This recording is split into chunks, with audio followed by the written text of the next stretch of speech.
Your next project is called Shattered Value, and you will be creating a drawing in your sketchbook. Again, if you don't have a sketchbook, you'll be using a piece of sketchbook paper. For this project, you'll be combining 4 different elements of art that you've already learned about and done projects with. The first and foremost being value. Value is the scale of light to dark of a color. In this case, it will be the gray of your pencils. You should have at least 3 pencils from the school, 2H, HB, and 6B. And you've created value scales on your last project with each of them so you know how light and how dark they get. The 6B is the darkest, as B values are a softer graphite, and the H should have been the lightest, as the H is a harder graphite. If you are missing any, please let the sub know and she will give you some. If you are a full distance learner, please email me and I will get them down to the office for you.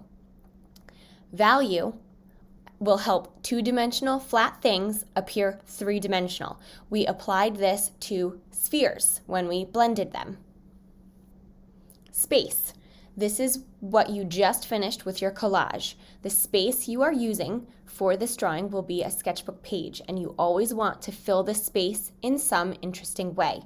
So back to our Zentangle animal, a lot of you did not focus on an interesting composition. You just kind of had the whole animal. There was nothing that really moved the eye through the piece. But we are going to learn from that, and I'm learning from that, and we are going to make these compositions much more interesting.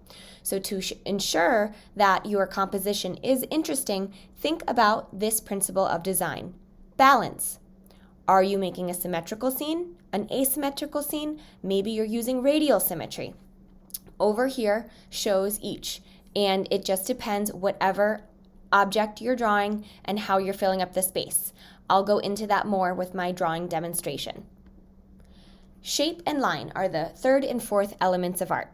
So we know that there are organic and geometric shapes, and they both have different feelings. You will use shapes in order to break up your drawing into a Cubist-inspired scene, and you can do it in a variety of ways.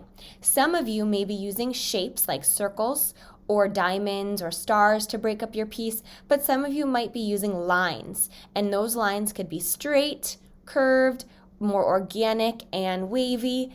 You'll see examples coming up.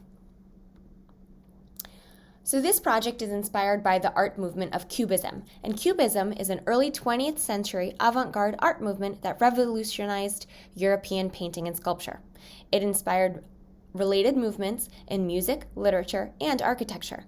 Cubism has been considered the most influential art movement of the 20th century. The term is broadly used in association with a wide variety of art produced from 1910 through 1920s.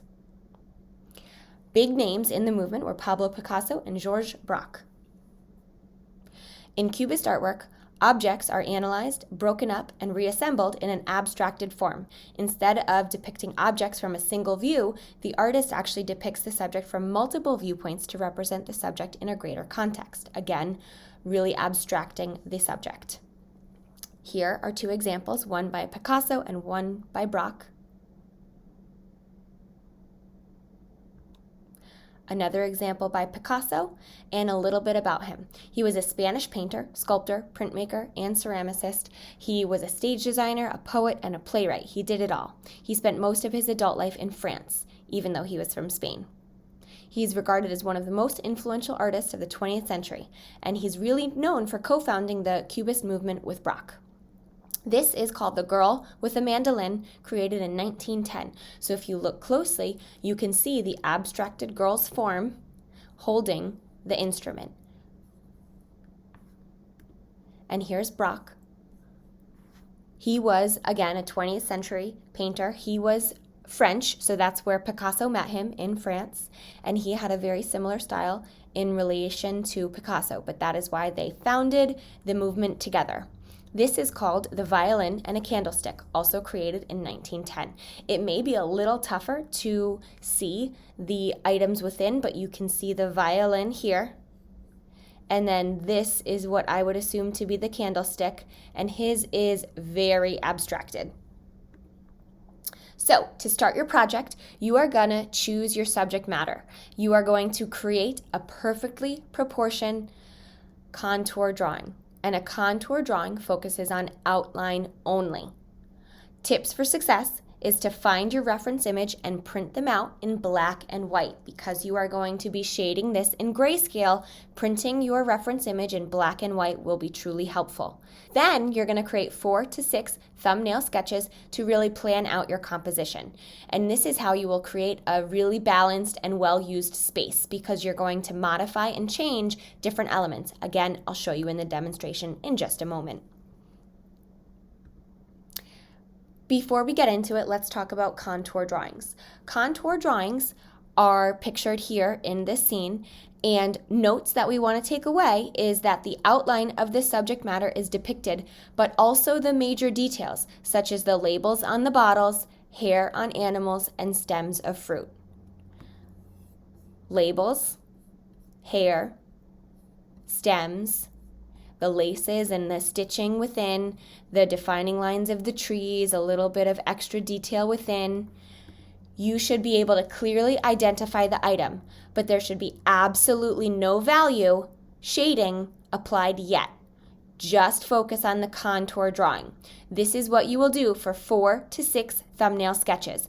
I recommend that you really think about your subject matter first and create 4 to 6 on just the one subject to really create something interesting and unique.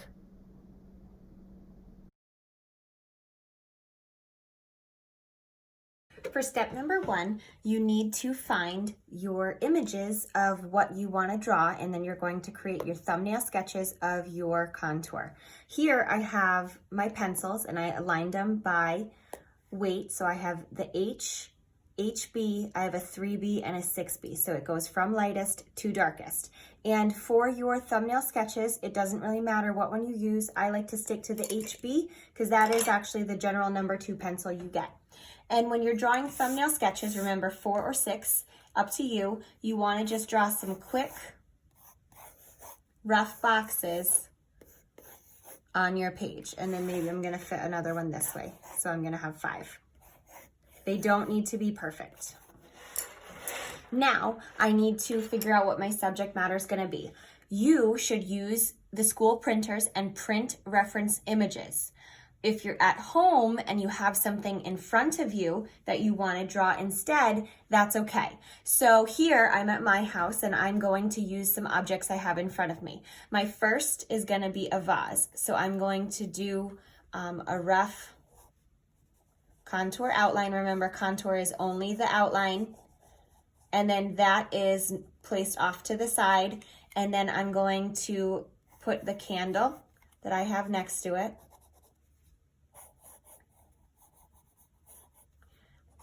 And then maybe I'm going to include some of the plant that is near it. And since this is going to be abstracted, it's okay if it's not absolutely perfect. Now you should kind of think about what your subject's going to be first and then really blow up that scene. So instead of doing something different, I'm going to use the same idea. Now I'm going to fill the space a little bit more. So I'm going to make this a little bit bigger. And maybe it's not going to fit on the page, okay? So I'm gonna pretend I'm going off the page and kind of go outside of it. And then maybe I still see the candle because I'm moving it up and I'm just kind of playing with the composition, but I wouldn't see the edges there. Now, I don't really think that that is going to work because I still want to see somewhat of a composition. And as I fracture this, it's just not going to look like anything. So that's a no. So let me try something in the middle. So I'm going to make the top of my vase a little bigger than what it was, but I'm going to see a little more of it. And I'm going to adjust my paper a little bit more because I want to see some of this. And what you'll notice is I'm very sketchy, very rough, not really worried about my mistakes. And then the candle, I'm going to end up, actually, I'm going to change it up a little. I'm going to manipulate it and make it taller and skinnier.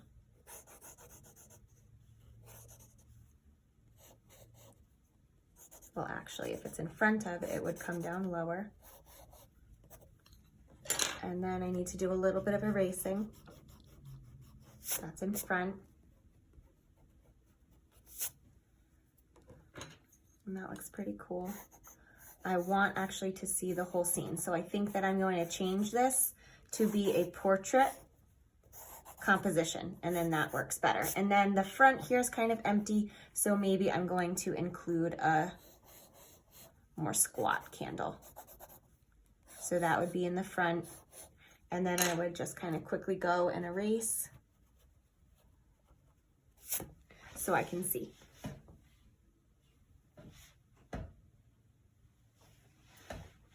All right, so I'm pretty good with that, but I think a different subject matter might be good to try. So what I'm going to do is change it up a lot, and a lot of the reference images, or I'm sorry, a lot of the examples you saw in the slideshow were animals. So let's do an animal. I'm going to go ahead and draw my cat. So I'm just gonna do something really quick, and this is where you would 100% want the reference image, because drawing this from your brain will most likely look like a cartoon cat, and you want to try to have some sense of realism here. So that's gonna be her ear. And again, we're just focusing on major contours. And then she's got her collar, and then her shoulders coming down, her legs. So perhaps this isn't the best orientation because I'm not seeing her whole body. Maybe I don't want to see her whole body because that creates a more interesting composition. But if you notice, she's actually smack dab in the middle, and this grid right here, this is called the rule of thirds. So whenever you create a scene, you want to try to be on the lines, and mostly you want to be on the cross points. So if I were to draw a grid on this guy and this guy and this guy, you want to have things fall on those sidelines. So this guy is really lined up well, and then this, if I moved it down a smidge, it would fall more on the grid line. But that is really how you want to place your subjects. So after you've kind of planned them out, then you can add the grid and then see if your composition meets it. Otherwise, you can blow it up on a new page and figure out what works better. So for this cat, I'm going to put his head here because I have the grid first.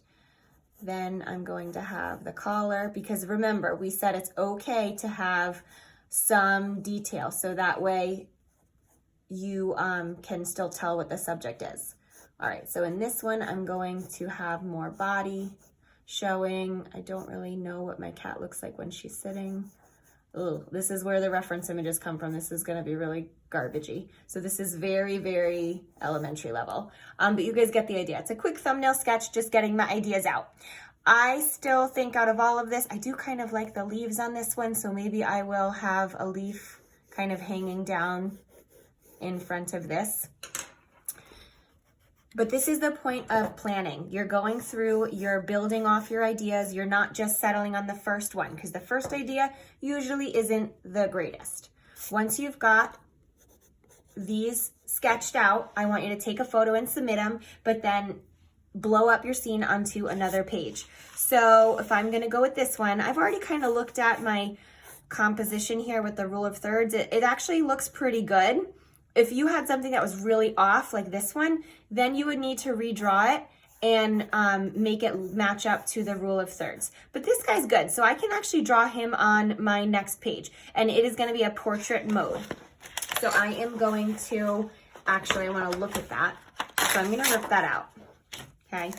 And then I'm gonna rotate my sketchbook so that it's a portrait orientation. And then I'm just gonna have my thumbnail sketch next to me so that way I can look at it. And then if you want, you can lightly map out your rule of thirds grid on your sketchbook, but you should barely see those lines. In the video, you really shouldn't be able to see my lines. It should be just enough for my eye to see, to help me correct things and put them in the right spot. As you're drawing on this, since it's gonna be part of your final composition, you should be drawing extremely lightly, okay? So I'm going to shift this over, because lightly means you can erase and change, okay? Dark means you're gonna see those mess ups. So I'm going very lightly, and I'm just gonna map out that first vase. Very rough. And again, you want to use your reference images, because if you're drawing a pair of sneakers, you want to know what that pair of sneakers looks like. If you're drawing a monkey, you want to know what that monkey looks like. I'm just drawing the vases I have in front of me at my house. All right, so there's one, and then the other one, I'm gonna kind of shift it a little so it hits on this grid line, and I want it to be a little shorter than this so I have the movement. And I don't want it to be the same width, because that candle is a little fatter, so I just want to make sure I'm really looking. You can use your fingers as a measurement. And then if you're struggling with straight lines, grab a straight edge, a ruler, grab a notebook, a folder, anything to help you. But I just like to look at the edge of my paper and draw that line as straight down as I can. Now this is going to come a little bit in front of that one, and it's going to be a curved base. And again, I'm really just roughing it in, and I will go back and clean up these edges after. Then I've got my last candle. I'm going to shift it over a little bit from what it was in my scene. And if you guys can't see it in the frame, I'm just kind of comparing it to my thumbnail sketch. And then I want that front to be right here, so it hits that cross bar. And then I'm going to go straight down. I want to be perfectly parallel to the edge of my paper, and then the front. And there is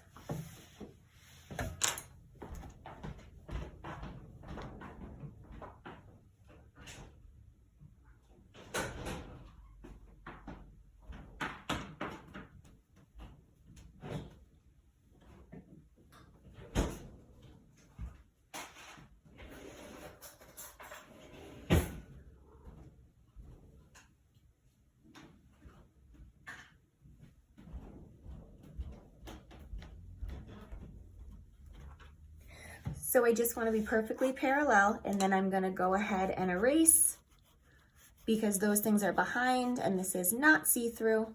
And then I can go and erase my grid lines.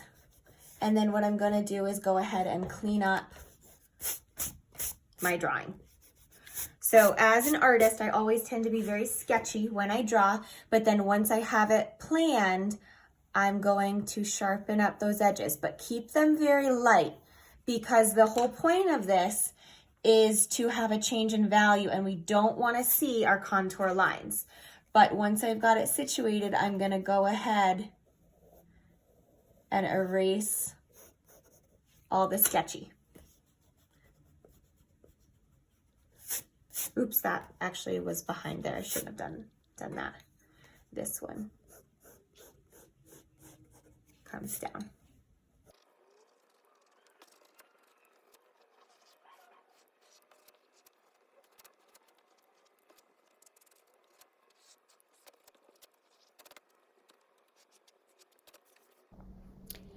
Now that you have your contour drawing perfected, filling up the entire page of your sketchbook, you have to fracture or break up the image into different pieces.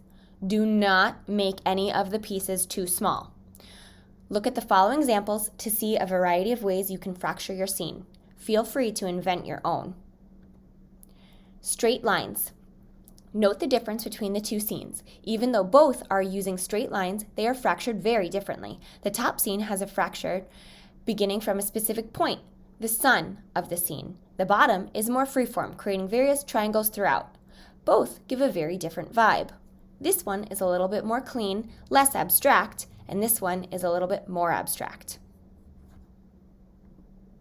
Curved lines. These curved lines work to create a spiral effect. Think hard about where the center point is. Do you think that the horse drawing could be more successful if the center was placed in a different location? Where they have the spiral is intended to come from the horse's eye, but having it come from the background and maybe even separating the fracture from the background that's on the animal could have made this a bit more successful. And then the bottom scene, again, just coming from just a random point and fracturing out, and then it almost takes you a while to truly see the cow's outline. Can you see the cow's ears, his eyes, all of that? But this fracture starts from the background and comes up and over. And then you have the difference of variation of value for his spots. This comes from on the animal. I personally view this one as not as successful. Wavy lines. These wavy lines work from top to bottom of the page and overlap in some areas. Why does using wavy lines for this scene work better than if the artist had chosen straight lines? Think about it. What's the subject matter here? It's a fish, right? Where do fishes live? In the ocean. Do we think of the ocean as straight, rigid lines? No, we think of it as very free flow, wavy, constant movement. So the wavy lines help to portray the waves and the moving components of the ocean. Sometimes it even shows the illusion of seaweed behind. Circles. To create this effect, either use a compass or something round to trace. Make note of how the circles overlap to create the petal shapes. So here you see the circle, but as 2 circles or 3 circles overlap, they create the petal shape in between, kind of like a Venn diagram.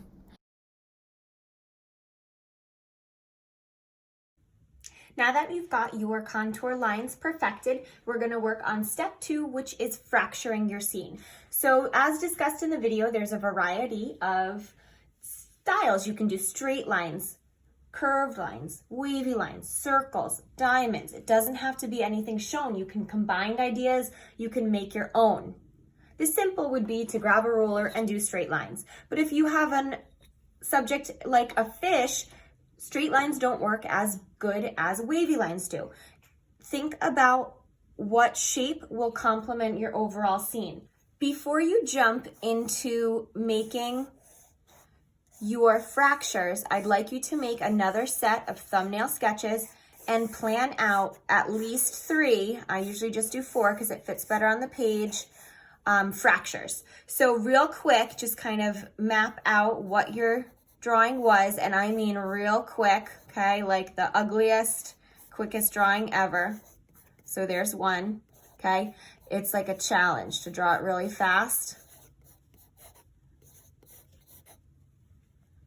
Don't worry, no one's gonna judge. I'm not gonna judge you in grading on how quick these are, okay? But obviously you can go a little slower. All right, so after you've got them really quickly mapped out, think about, am I gonna do circles overlapping? I think circles will work really well with mine because I have all the ellipses for the bottles, and I think that will work well. Are you gonna do straight lines? If you're doing straight lines, I highly encourage that you use a ruler. There's tons in the classroom. If you don't have one at home, then maybe you can use like the side of a notebook or anything to help. And how are you fracturing with straight lines? Am I going randomly to kind of create triangles, or am I fracturing in an array? Okay, so plan it out, look at the shapes you're creating. If there's any that are big and empty, then you really don't want to go with anything that's too big and empty and not broken up by something. So this would be kind of better. So I really think that I'm gonna go ahead with the circles. My first idea happened to be my best idea. I'm gonna use a compass, but if you don't have a compass, then just grab a bowl, other stuff that's round, and trace them out. So I'm gonna use a compass here, and I'm gonna do a variety of circles. So all I'm gonna do is, again, as lightly as you can, I'm gonna keep that center point, and I'm just gonna spin the compass around to make some overlapping circles. And I want to overlap them, but I also want to think about where might I make a shape that's too small. So try not to overlap them too much. So for me, it's easy to change the size. I can make small ones and I can make big ones. So that's pretty cool. And I want this one to come around and off the page. Okay, and they don't have to be perfect. They don't have to be really dark, because you want to focus on the value change. But you want enough fragmentation that when you're done adding the value, this will be an abstract scene. That looks good. All right, I'm gonna do another one up here.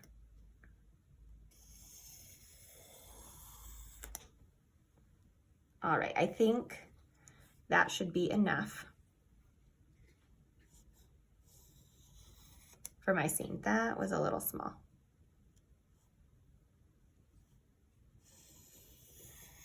That's better. So now I've got my circles, and that concludes step 2. Add value to each and every piece that you created.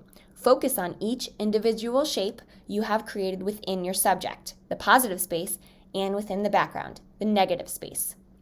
Proceed from shape to shape, deciding which part should be the darkest, to the lightest gray, to the white of the paper. You want to contrast value from one shape to the next to show the fragmentation edges. You should not see any of the contour lines when you're done with this.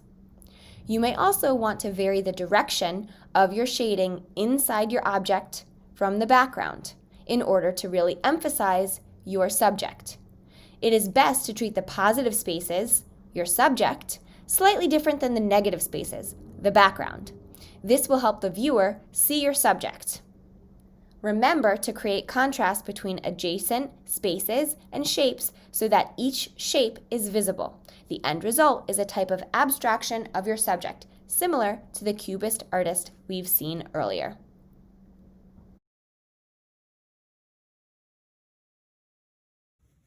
Now that you have your fractures all done, you're going to go ahead and add the value. So here with my array of pencils, I'm going to figure out what I want my darkest values to be and what I want my lightest values to be. Now you still want to focus on a little bit of realism, but ultimately this will be an abstract scene. Think about what should be the darkest. If you have a cow, are his spots gonna be the darkest? For me, I kind of want the interior of my vases and candles to be darker, but I don't want them to be all one color. I want each and every shape you have to have a gradation. So here I'm using the 6B, which will be the darkest, and I want to start with the dark down here, okay? So on the bottom, and I'm just gonna go for it, okay? And as I get up, I'm going to lift up and use a lighter pressure, and you will see that color change. You don't wanna just do this once though, because you need to feather the color out. So what I'm gonna do is you'll see me going in a different direction. So now I'm just gonna work on making this darker.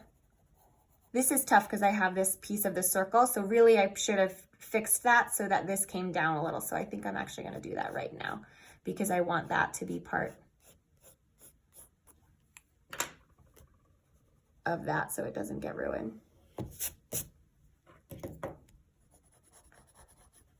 So be very careful about how you're coloring this because this stuff's gonna smudge like crazy. What I like to do is have a piece of tissue, paper towel underneath my hand so that it doesn't really smudge. So now I'm just kind of going back over and trying to make the top lighter, but feather this in. So I wanna push really hard down here where it's dark, but then lift up pressure.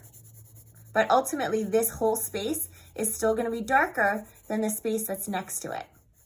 So now I'm gonna work on this big space of the circle right here, okay? So this needs to be dark compared to this, or light. There just needs to be contrast, okay? So what I'm gonna do is I'm gonna switch to my 2H and I'm gonna make this one really, really light. So I'm just gonna push real easy and just kind of lay out that first gradation. And I can always build up layers of graphite, layers of color to make it darker.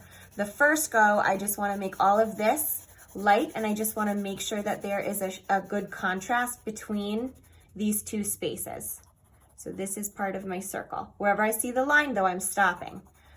Now, if I really wanna focus on making it different, what I'm gonna do is color in a different direction, because you will always be able to see your pencil marks. So if I go up and down, then that will help it to really look different than the item that's underneath it. So you can color in different directions on your paper. And now I'm just going to build up pressure as I go, and it will get darker. This is gonna take you a while, so just relax and color. You're gonna need your pencil sharpener handy. And again, focus on those edges and keep them nice and sharp and nice and neat. Use a spare piece of paper or a paper towel underneath your hand so you're not smudging over your stuff.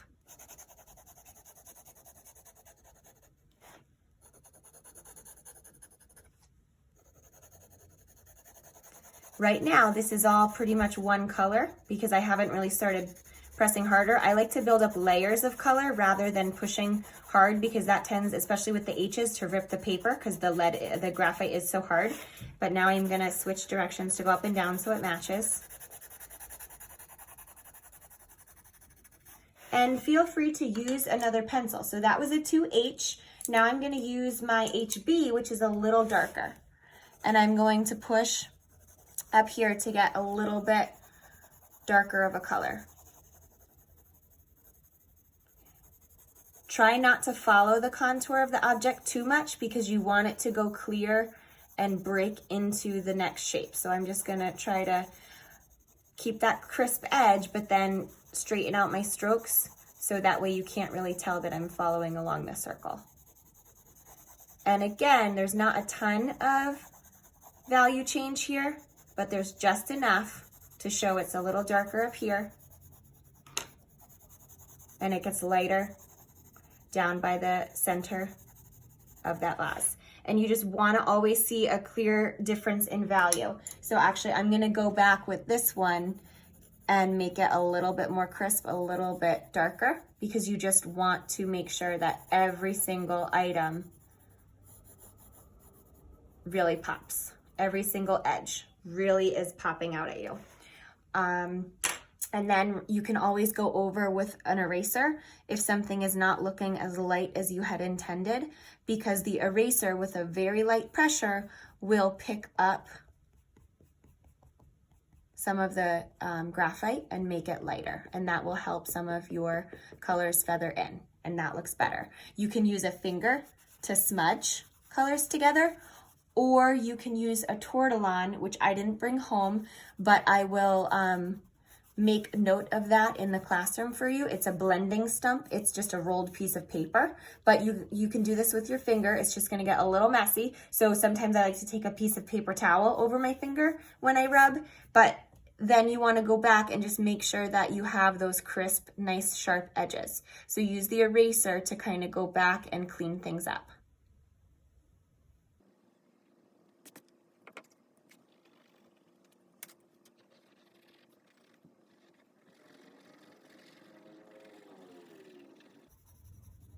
Notice the harsh edges that I created, and now I'm just going to go back and feather them in by adding in between layers.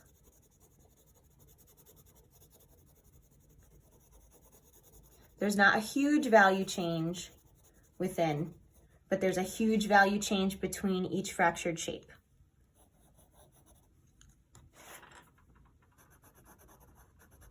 If you have a really small piece, like right here, don't worry about adding a value change within, just have it be one color. And again, right here, I'm pushing really hard to try to get a lot of that graphite on the paper to make it darker. But what you'll notice as you're doing that is the paper starts to indent and get really bent out of shape. So that is not the best method. You really want to work in building up those layers of color. So now I need to figure out what color I'm going to have here in this piece, and what color is going to go in this piece and this piece and this piece to complete my my candle.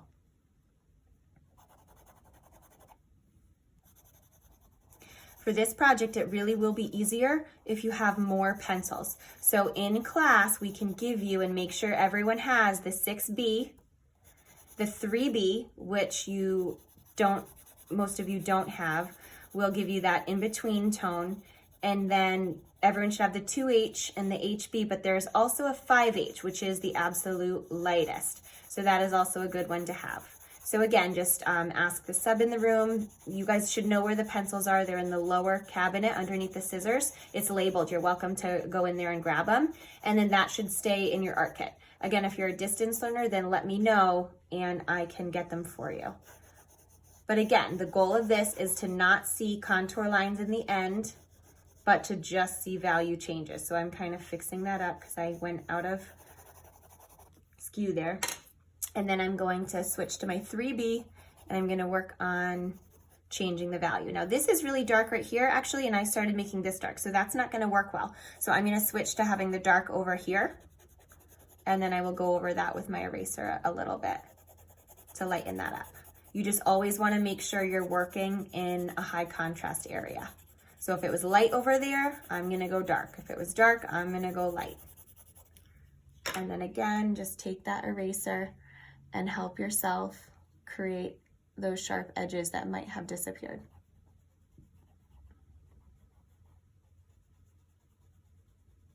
It's okay if you erase too much. You can always go back and add more.